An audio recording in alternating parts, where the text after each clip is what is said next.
नमस्ते दोस्तों, आप देख रहे हैं राजनामा, जहां हम लेके आते हैं वो कहानियां जो कहीं लिखी नहीं जाती, सिर्फ महसूस की जाती हैं। आज हम बात करने जा रहे हैं एक ऐसे राज की जो धर्मस्थला की पवित्र मिट्टी के नीचे दबा रहा, सालों तक, शांत, चुप, लेकिन जिंदा। एक आदमी, एक सफाई कर्मचारी अचानक कोर्ट में हाजिर होता है। कहता है, मैंने दफनाई हैं लाशें कई सालों तक, मुझे मजबूर किया गया। और फिर अपने हाथों से पुलिस के हवाले करता है कुछ हड्डियां, सबूत जो साबित करते हैं कि ये कोई झूठ नहीं। कहना आसान है, मगर सोचिए, एक आदमी जो इतने सालों तक छुपा रहा राज आज क्यों बोल पड़ा। उसके पीछे का डर, मजबूरी और गिल्ट, सब कुछ इस कहानी का हिस्सा है। कोर्ट ने उसकी बात सुनी, उससे मिला विटनेस प्रोटेक्शन, पुलिस ने सबूत को कब्जा में लिया, फोरेंसिक्स का काम शुरू हो गया है। लेकिन असली राज अभी बाकी है। ये लाशें किसकी थी? क्या ये एक आदमी का काम था या किसी बड़े नेटवर्क का हिस्सा? और सबसे बड़ी बात, क्या अब भी कोई जिंदा है जो सब जानता है? ये सिर्फ एक कहानी नहीं, ये एक खौफनाक सच है जो अब उभर कर आ रहा है। तो अगर आप भी उन कहानियों के राज जानना चाहते हैं जो दुनिया छुपाना चाहती है, तो राजनामा को अभी सब्सक्राइब करिए और इस वीडियो को लाइक करना ना भूले। चलिए शुरू करते हैं। धर्मस्थला, जमीन के नीचे छुपा सच। एक इकरार जो सब कुछ बदल देगा। बेलथंगड़ी कोर्ट के सामने उस दिन एक अजीब सन्नाटा था। दोपहर तक सब कुछ नॉर्मल था। फिर एक आदमी आता है, पतरे से कपड़े, हाथों में एक छोटी सी पॉलिथीन बैग, चेहरे पर एक अजीब सी शांति और आंखों में कुछ तूफान छुपा था। उसका नाम विजय, बदला हुआ नाम, उम्र 50 के आसपास। एक वक्त था जब वो धर्मस्थला में सफाई कर्मचारी था। आम आदमी, छोटी जिंदगी, लेकिन उसकी जबान से निकलने वाली एक लाइन ने कर्नाटका पुलिस का कंप्लीट इन्वेस्टिगेशन एक्टिवेट कर दिया। मैंने लाशें दफनाई हैं, मेरे पास सबूत भी हैं। सब चौंक गए। जज ने तुरंत उसके बात रिकॉर्ड करने का हुक्म दिया। विजय ने जो बैग लाई थी उसमें कुछ हड्डी जैसी चीजें थीं, सफेद, मुरझाई हुई, पुरानी। फोरेंसिक टीम को बुलाया गया। उन्होंने कंफर्म किया ये इंसानी हड्डियां थीं। पर यह सब कैसे शुरू हुआ? विजय ने कहा कि 1995 से लेकर 2014 तक उसने कई बार छुपकर लाशें दफनाई थी। हर बार उसे कहा गया, मुंह खोला तो जिंदा नहीं बचेगा। क्या ये किसी सिस्टम का हिस्सा था? क्या ये काम किसी पावरफुल लोगों ने करवाया? उसने बताया कि ज्यादातर लाशें औरतें थीं, कुछ जवान, कुछ बूढ़ी। कोई नाम नहीं, कोई डॉक्यूमेंट नहीं, बस एक खौफ और जमीन के नीचे दबती हुई इंसानियत। लेकिन सवाल सिर्फ एक था, अब इतने साल बाद क्यों बोल रहा है ये आदमी? वो पहला गड्ढा जहां सब कुछ दफा हुआ था। विजय ने अपनी कहानी आगे बढ़ाई, लेकिन उसका हर लफ्ज हवा में एक थपकी जैसा लगता था, धीरे, ठहरा हुआ, लेकिन छुपाए गए दर्द से भरा हुआ।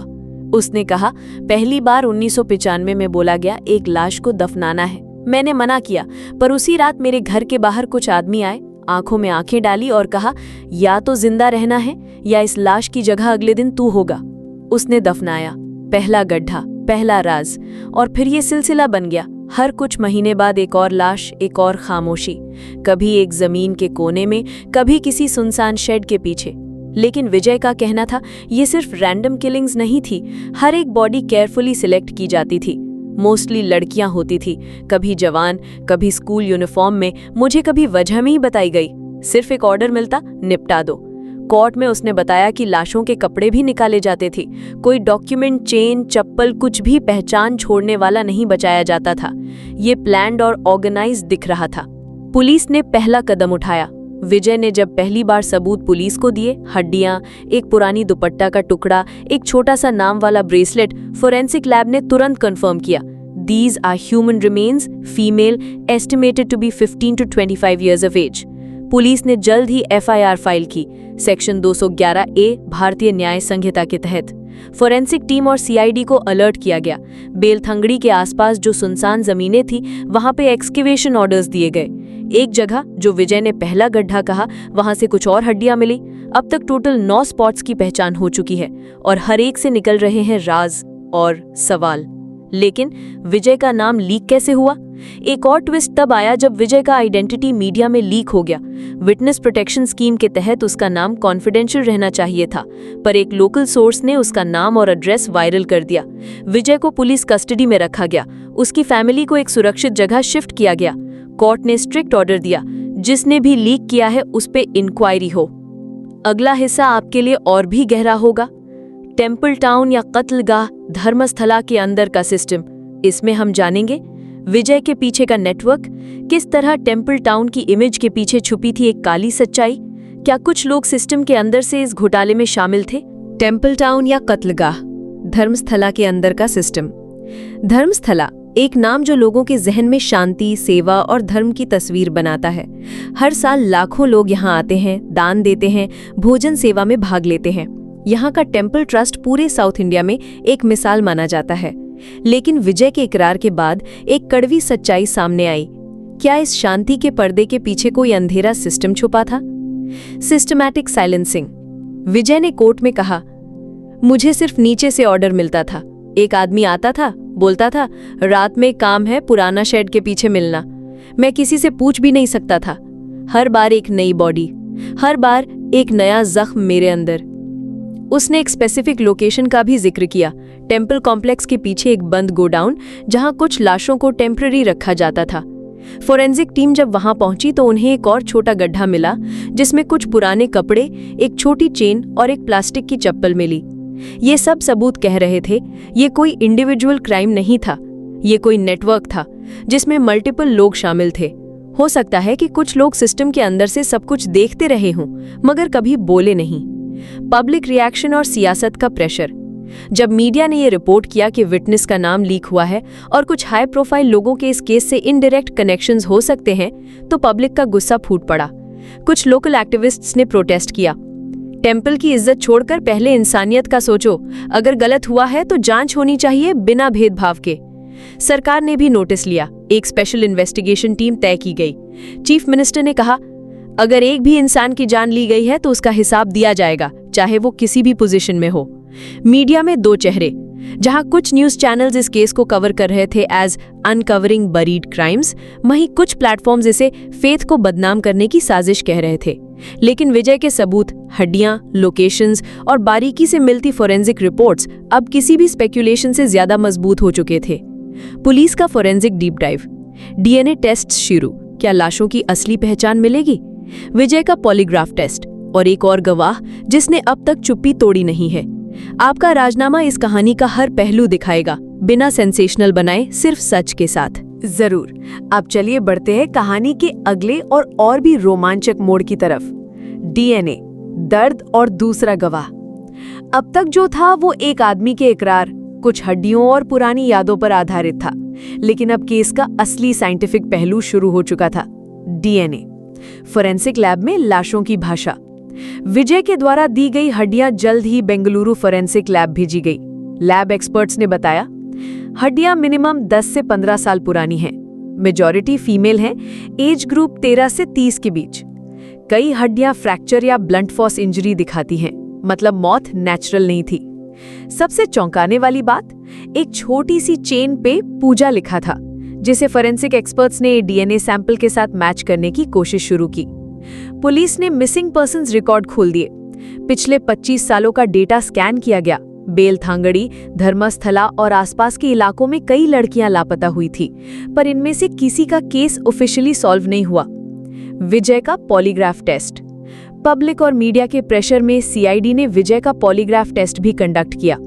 सवाल पूछे गए, क्या आपने लाश देखी थी? Yes, true. क्या किसी ने आपको धमकाया? Yes, true. क्या आप किसी गुरु या अथॉरिटी के कहने पर यह सब कर रहे थे? Pause, then yes. Result inconclusive. यहां पे कहानी और उलझ गई। विजय सच बोल रहा था, लेकिन क्या उसके पीछे कोई और भी था जिसका नाम लेने से वो अब भी डर रहा था? और तब आया दूसरा गवाह। एक हफ्ते बाद एक और आदमी पुलिस स्टेशन में हाजिर होता है। नाम अनवर, बदला हुआ, काम पुरानी कंस्ट्रक्शन साइट पे मजदूरी। उसने कहा, मैंने भी कुछ देखा था। 2010 के आसपास एक आदमी ने मुझे गड्ढा खोदने को कहा, बोला पाइप्स डालने हैं। लेकिन जब मैंने गड्ढा खोदा, अंदर कुछ कपड़े थे और एक छोटी सी हड्डी। उसने मैनेजर से पूछा तो उसे तुरंत वहां से हटा दिया गया। मैं कभी पुलिस नहीं गया क्योंकि मुझे लगा मैं जिंदा नहीं बचूंगा, लेकिन विजय के कन्फेशन के बाद उसका भी जमीर जाग गया। अनवर ने भी एक लोकेशन बताई, टेम्पल से थोड़ा दूर एक पुराना अंडर कंस्ट्रक्शन भोजनशाला। सीआईडी ने एक्सकेवेशन का ऑर्डर दिया और वहां एक और मास ग्रेव मिला। क्या डीएनए टेस्ट किसी मिसिंग गर्ल से मैच होता है? क्या विजय और अनवर एक ही चेन का हिस्सा थे?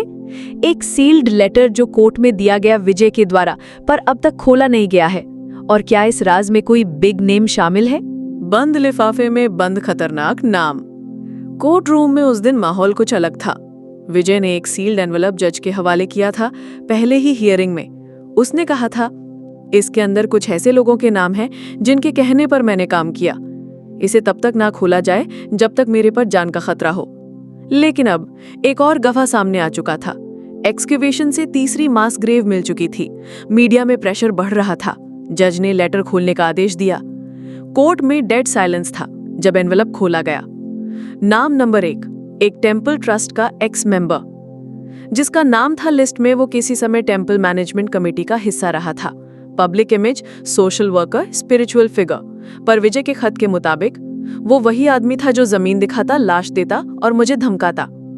नाम नंबर 2, एक लोकल पॉलिटिशियन, रिटायर्ड एमएलए, एक ऐसा इंसान जो 1990s में एरिया का एमएलए रहा था। विजय के खत में लिखा था, मुझे उनके फार्म हाउस पे भी लाश ले जाने को कहा गया, जहां एक 3 साल की लड़की की बॉडी को जलाया गया था। ये सुनते ही कोर्ट में सबके चेहरे का रंग उड़ गया। जज ने तुरंत एसआईटी को इंक्वायरी के ऑर्डर दिए और दोनों सस्पेक्ट्स को समन भेजा गया।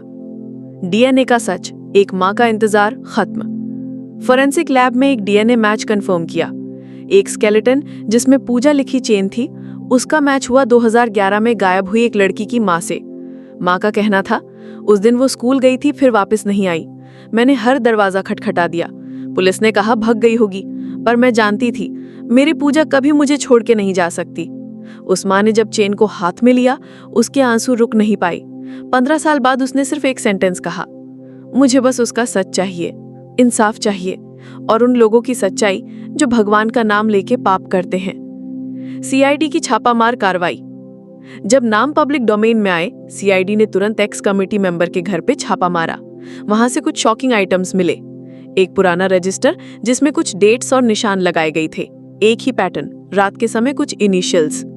एक सीसीटीवी डीवीआर, लेकिन हार्ड ड्राइव निकाली गई थी, और एक पुरानी फोटो जिसमें विजय उनके घर के लॉन में सफाई करता हुआ दिख रहा था। और तब एक फोन कॉल आया। एक अननोन नंबर से राजनामा के पास एक कॉल आया। आवाज हैवी थी लेकिन स्लो।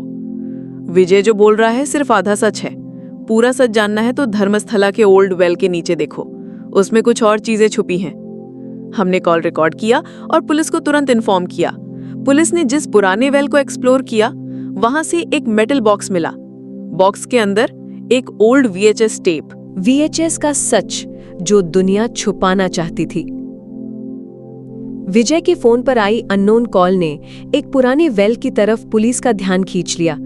जब टीम ने वेल के नीचे से एक मेटल बॉक्स निकाला, उसमें सिर्फ एक चीज थी, वीएचएस कैसेट।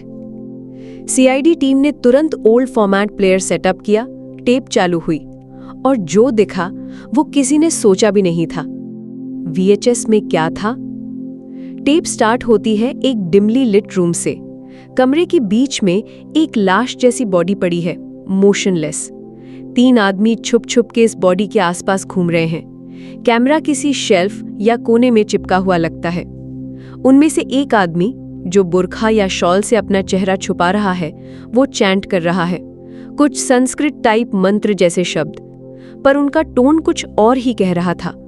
ये कोई रिलीजियस रिचुअल नहीं, कुछ और था। विजय टेप देखकर तुरंत रो पड़ा। ये वही जगह है, वही रूम, मैं हर बार यहीं लाया जाता था।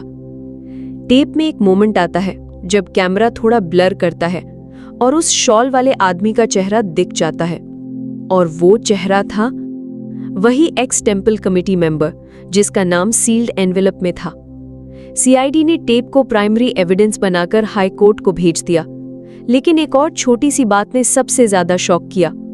कैमरा के फ्रेम में एक वॉल कैलेंडर था जिसमें यह लिखा था 2003। एक और सरप्राइज, बैकग्राउंड में आवाज। जब टेप को हाई रेजोल्यूशन में डिजिटली एनहांस किया गया, तब एक और बैकग्राउंड वॉइस पकड़ी गई। एक और आदमी दूर से बोल रहा था, ये लास्ट है इस महीने का, अगली बार मैडम बोलेंगी तो स्कूल वाली लाएंगे। मैडम? स्कूल वाली? ये कोई ऑर्गेनाइज्ड ट्रैफिकिंग और किलिंग रैकेट लग रहा था जो पूरी प्लानिंग के साथ चलाया जा रहा था। पब्लिक अपरोर और नए प्रोटेस्ट। जैसे ही VHS का सच मीडिया तक पहुंचा, लोग सड़कों पर आ गए। Banners, justice for the buried, मंदिर या मैनस्लॉटर, फेथ से खौफ तक, who is behind this. Temple authority ने सब कुछ डिनाई किया। ये एक व्यक्ति का पर्सनल एक्शन है, ट्रस्ट या टेंपल का इससे कोई लेना देना नहीं। लेकिन पब्लिक अब चुप रहने को तैयार नहीं थी। सुपारी, सवाल और साधु का साया। VHS टेप के वायरल होने के बाद CID टीम ने धर्मस्थला के आसपास के कुछ और पुराने रूम्स, स्टोर हाउसेज और शेड्स में तलाशी शुरू की और वहीं मिला जो सोचा भी नहीं गया था।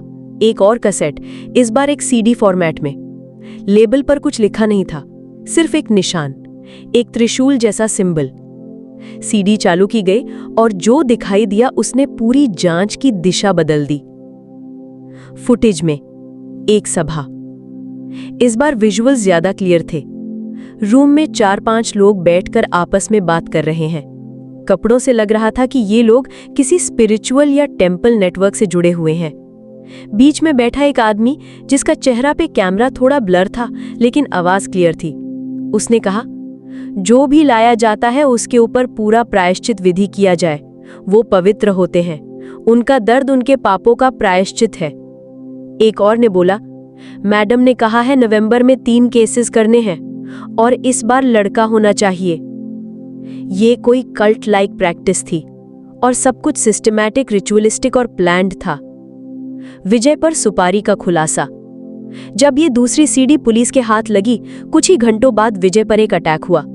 उसे एक टेम्पररी गवर्नमेंट शेल्टर में रखा गया था, पुलिस प्रोटेक्शन के साथ। लेकिन एक रात 2 आदमी सिक्योरिटी तोड़कर अंदर घुस गए।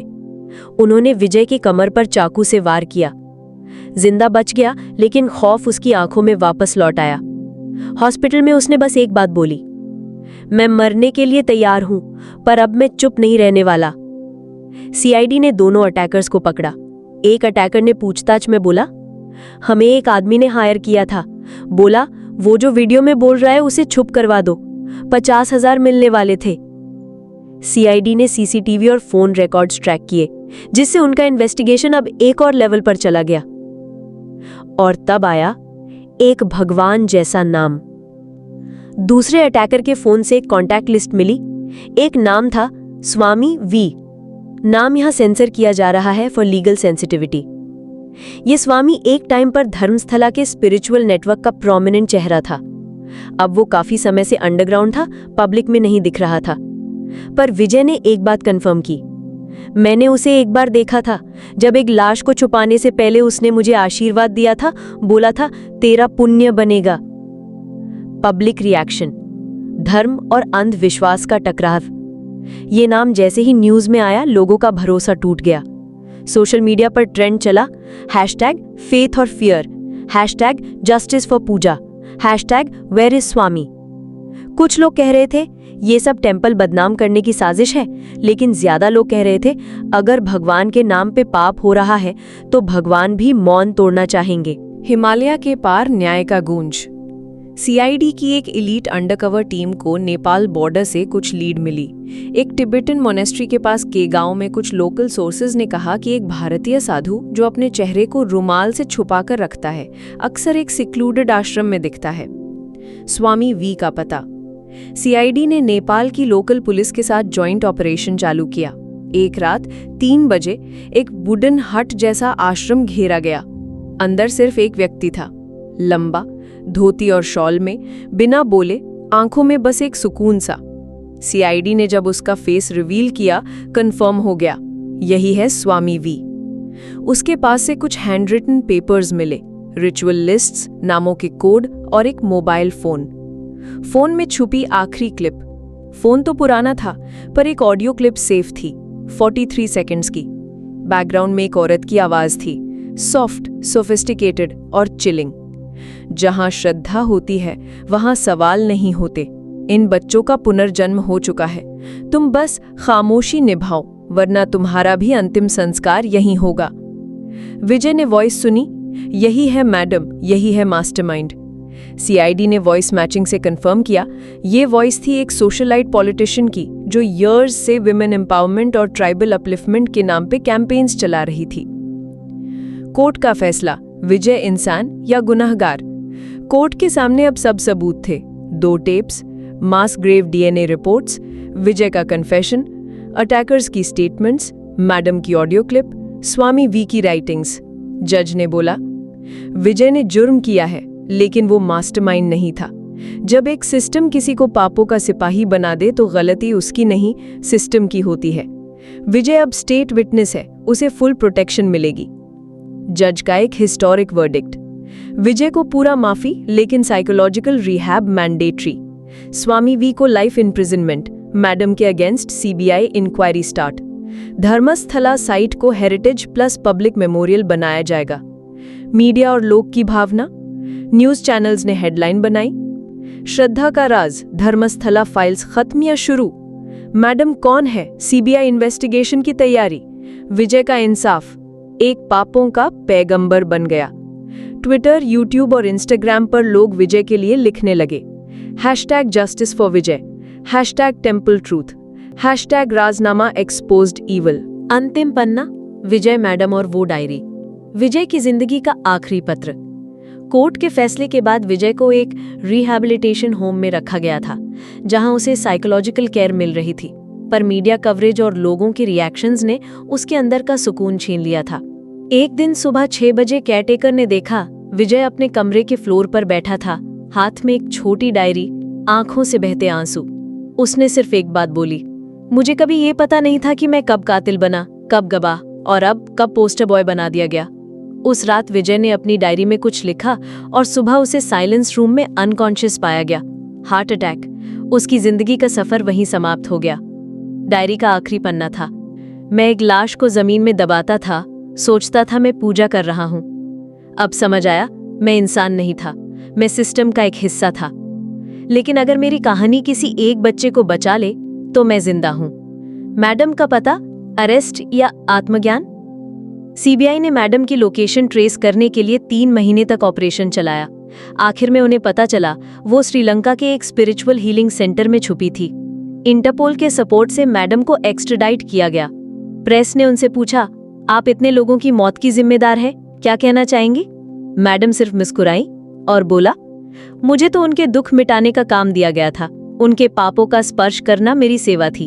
अगर दुनिया इसे गलत कहती है तो दुनिया की सोच छोटी है।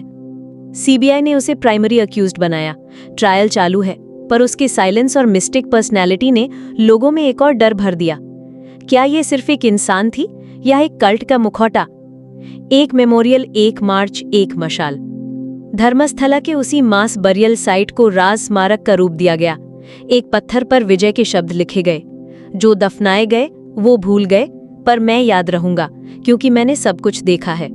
हर साल जुलाई में एक साइलेंट मार्च निकाला जाता है, जहां लोग मशाल लेके उस जगह जाते हैं और एक एक दिया जलाते हैं। और अंत में वो डायरी। राजनामा ने विजय की डायरी पब्लिश की। उसका एक पन्ना सबसे ज्यादा वायरल हुआ। जब भगवान के घर में अंधेरा हो और शब्दों के साथ संस्कार भी बेचे जाएं, तो या तो तुम चुप रहो या एक दिया बन जाओ जिसे जलाकर दुनिया सच देख सके। राजनामा का अंत या एक नई शुरुआत? आज हमने एक ऐसी कहानी देखी जिसमें आस्था थी पर अंधविश्वास ने उसे चूर चूर किया, गवाह था पर सिस्टम ने उसे गलत बना दिया, और एक माँ थी जिसका दर्द पूरी दुनिया को हिला गया। अगर आपको राजनामा का ये सफर सच में कुछ महसूस करवा गया हो तो लाइक कीजिए, सब्सक्राइब जरूर कीजिए और कमेंट में लिखिए, ट्रूथ ऑलवेज फाइंड्स लाइट। जल्दी मिलेंगे एक नए राज के साथ, तब तक संभल के रहना। हर राज सच नहीं होता, पर हर सच राज बन जाता है। ये था धर्मस्थला फाइल्स बाय राजनामा।